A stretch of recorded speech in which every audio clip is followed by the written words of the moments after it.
আসসালামু আলাইকুম। আমি এখন এসেছি ভবদিয়া রাজবাড়ি একুয়ারিয়াম ট্রাস্ট পিকনিক স্পট ও শিশু বিনোদন কেন্দ্র। জায়গাটা খুবই ভালোই, মোটামুটি দেখি কয় টাকা করে টিকিট। ও, এখানে দেখা যাচ্ছে আমরা তিনজন মানুষ গেছি তো।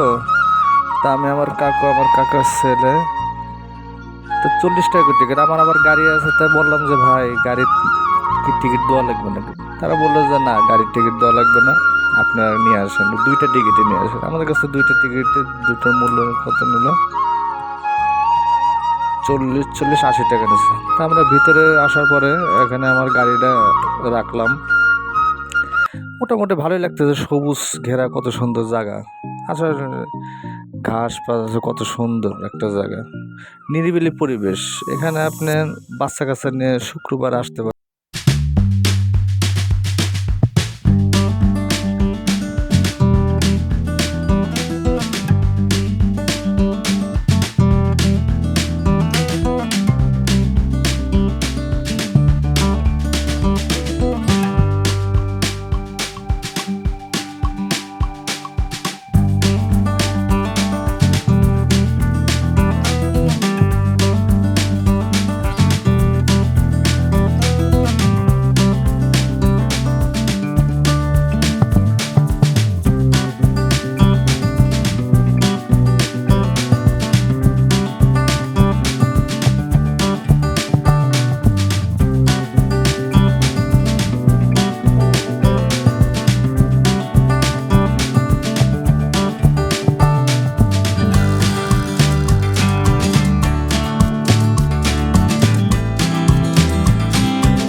তো এখানে দোতলা বিশিষ্ট একটা জাদুঘর দেখতেছি আমরা। তা জাদুঘরের ওই পাশে একটা কবরস্থান, মানে এদের মনে হয় পারিবারিক কবরস্থান। তারপরে এখানে একটা পুকুর আছে, একটা খুব, পুকুরটা অত বড় না, ছোট একটা পুকুর। পুকুরের পাশে মোটামুটি আপনার ব্রাঞ্চ, তারপর দোলনা আছে, মানে খুবই ভালো একটা পরিবেশ। তাই এখানে মনে হচ্ছে এদের পারিবারিক কবরস্থান। কবরস্থান মোটামুটি ভালো। আপনার দেখা যাচ্ছে এখানে একটি গেট দিয়ে দিছে। হ্যাঁ, গেটটা সব নতুন, আগে মনে হয় উন্মুক্ত ছিল এখানে। তো গেটটা দিয়ে দিছে আপনার। মোটামুটি ভালোই, পরিবেশটা খুবই ভালো একটা পরিবেশ, আপনারা আসতে পারেন। তা ফাইনালি যাই হোক, এখানে এই যে আপনার ওই জাদুঘরের আহ, দেখতে পাচ্ছেন আপনার কত সালে এখানে স্থাপিত হয়েছে জাদুঘরটা। জাদুঘরের দেওয়ালে অনেক কিছু আঁকানো আছে, এই যে দেখা যাচ্ছে ছবি। তবে এখানে সবচেয়ে ভালো লাগছে আপনার আহ, এখানে দেওয়ালে দেখেন কত সুন্দর তবলা, তারপরে কুলা মাছ, কত সুন্দর আঁকানো। আচ্ছা, তার আমরা দেখি ভিতরে যাই, দেখি যে কি অবস্থা। ভিতরে যাই দেখা যাচ্ছে এখানে পবিত্র আল্লাহ রাসূলের একটা আপনার আছে, ছবি টানানো আছে। তারপরে একটু উপরে উঠে ওর বাম পাশে যাওয়া লাগবে। উপরে দোতলা চলে গেলে, এটা দোতলা মোটামুটি আছে, অনেক কিছু আছে। তা আমরা নিচে নিচে যাই, দেখলাম যে কি অবস্থা। এখানে আপনার বিভিন্ন প্রকার, মানে দুর্লভ যে ছবিগুলো আমরা যাকে বলি, সে দুর্লভ ছবি। ঠিক আছে, তাহলে দেখতে থাকেন, দেখেন কি সুন্দর সুন্দর ছবি আছে এখানে।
ছবি টানানো আছে, মানে জীবন্ত কোনো কিছু নাই অবশ্যই এখানে। অনেক পুরানো দুইটা কলস আছে এখানে, প্রায় একটার বয়স তো 100 বছর, 100 বছরের উপরে। আর এটার বয়স কত, 99 বছর, মানে 2012 সাল, 99, তার মানে এখানে 100 বছরের উপরে বয়স এটা। আর এটা তো আরো অনেক বয়স, 179 বছর বয়স, অনেক বড়। তাই এই কলসটা ফাইটে গেছে, আমি দেখলাম তো চারপাশে ঘুরে যেতে ফাইটে গেছে।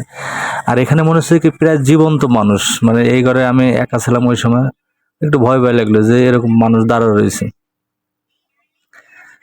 এই যে আপনার কি পালকি যাকে বলে, আগে তো পালকি বাউন ছাড়া তার কোনো বাউন ছিল না। পালকিতে সবাই রাজা বাদশাহ, বিয়ে শাদী আবিজাবি এগুলো যাওয়া আসা করতো সবাই পালকিতে। তো খুব ভালো লাগলো দেখে, সেটা অনেক দুর্লভ একটা ছবি। তবে এটা হচ্ছে কি স্টুডিও, মানে ভিডিও করে যাকে বলে আপনার, খুব অনেক আগের এগুলো, অনেক পুরানো জিনিস। এই যে ডাক্তার আবুল হোসেনের ব্যবহৃত জিনিসপাতি, তারপরে কি প্রাইস পাইছে জীবনে, অনেক স্মৃতিচারণ এখানে তার আছে। এই যে আপনার মুকুট, মানে বিবাহ সাদের মুকুট পর্যন্ত এখানে আছে। আমি দেখলাম খুব ভালো একটা জিনিস, মানে আসলে কি সংরক্ষণ এমন একটা জিনিস, ভালোভাবে সংরক্ষণ করলে আপনার যুগ যুগ এটা থাকে যাবে, আর যদি সংরক্ষণ না করেন 1 মিনিটও টিকবে না। এই যে কত সুন্দর, মানে কি বলে এটা, ঢেকিতে ধান মাড়াই করতেছে আপনার, চাউল বাই করতেছে যাকে বলে আপনার, অনেক পুরানো স্মৃতি বোঝা যাচ্ছে এখানে। গ্রামগঞ্জে যে মানে ঐতিহ্য, গ্রামে তো ঐতিহ্য মানে এটা তুলে ধরা হয়েছে এখানে। তারপরে দেখেন চাষি কত সুন্দর, মানে করতেছে এখানে। আবার হাতের অনেক বড় একটা ইয়ে আছে আপনার, অনেক ইয়ে আছে। তারপরে দেখেন এই যে চাষি কত সুন্দর গরু, মানে জমি চাষ করতেছে গরু দিয়ে, লাঙল দিয়ে জমি গরু চাষ করতেছে। খুব ভালো একটা মানে সিনারি দেখলাম, ভালো লাগলো।